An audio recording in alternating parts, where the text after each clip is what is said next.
Sois une personne qui impacte le monde ou tu seras une personne impactée par le monde. Ces 4 dernières années, j'ai atteint tous les objectifs que je me suis fixés. Je continue de vivre mes rêves et par-dessus tout, j'impacte du mieux que je peux les personnes autour de moi. Et aujourd'hui, je vais vous donner des outils qui vous permettront de vivre la vie de vos rêves, mais d'également impacter les personnes autour de vous. Donc effectivement, avoir de l'estime de soi, c'est se respecter, c'est se donner de la valeur. Parce que franchement, si on ne s'estime pas soi-même, est-ce qu'on peut estimer les autres? Si on ne s'aime pas, est-ce qu'on peut aimer les autres? Et par-dessus tout, si on ne s'impacte pas nous-mêmes, est-ce qu'on peut impacter les autres? Justement. Il ne faut pas négliger l'importance des petits pas. En voyant par exemple des gens qui ont déjà un gros résultat. C'est-à-dire, je suis là, moi je vois telle personne qui est dans le domaine que je veux faire. Et cette personne a déjà pratiquement tout. C'est ce qu'on appelle la partie émergée de l'iceberg. Parce que vous voyez le résultat, mais vous ne voyez pas ce que la personne a fait par derrière. Donc vous êtes là, vous êtes dans un leurre pour dire que la personne est arrivée là, mais non. Même les plus grands influenceurs qui ont des millions d'abonnés, ils ont commencé avec un abonné d'abord. Après, une deuxième personne s'est abonnée, et puis c'est devenu 1 million d'abonnés. Ne négligez jamais l'importance des petits pas. Et la bonne nouvelle, c'est qu'à partir d'aujourd'hui, vous pouvez impacter. J'aurais entendu que pour que quelqu'un puisse investir dans ton projet, tu dois présenter un certain montant pour que la personne puisse t'aider à investir dans ton projet. J'aimerais savoir si c'est... C'est vrai qu'on entend beaucoup de choses, mais tout ce qu'on entend n'est pas forcément vérifié.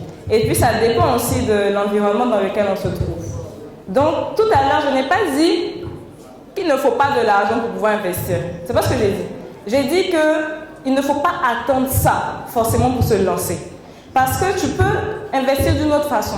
Comme j'ai dit, par ton temps, par le fait d'acquérir de l'expérience. Et donc, oui, tu peux avoir un projet et si tu n'as pas d'expérience, oui, on va te demander une certaine somme. Mais si tu viens avec un CV bien fourni pour dire oui, je veux investir dans ça, mais j'ai déjà fait ça qui a réussi, j'ai déjà participé à ça, j'ai déjà fait ça, on te prend un peu plus au sérieux. Et même si on ne va pas te donner ce que tu demandes, il y a de très fortes chances qu'on t'accompagne de certaine manière. Du coup, il faut vraiment chercher à investir sur soi-même. Une fois que tu investis sur toi, les autres peuvent croire en toi aussi. Dorénavant, je serai une personne qui impacte. Voilà. S'il vous plaît, je voudrais que vous leviez et que vous applaudissiez pour vous-même, pour les personnes impactantes que vous êtes. Je vous félicite. S'il vous plaît, impactez une personne à la fois. C'était Leila Dosso. Aujourd'hui, à cette cérémonie, j'ai connu Leila Dosso, une très belle communicante qui m'a vraiment impactée avec son thème Femmes Impact.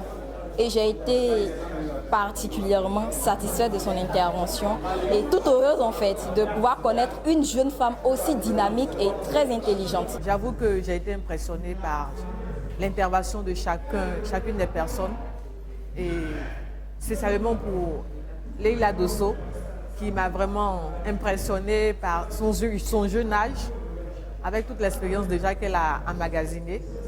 Vivement qu'elle serve d'exemple. Ce fut une très belle cérémonie avec plusieurs témoignages très édifiants et suite à l'intervention de Leila Dosso avec un parcours extraordinaire, elle fut une personne très influente et une jeune dame dynamique qui est vraiment un modèle pour toute jeune fille aspirant à la réussite.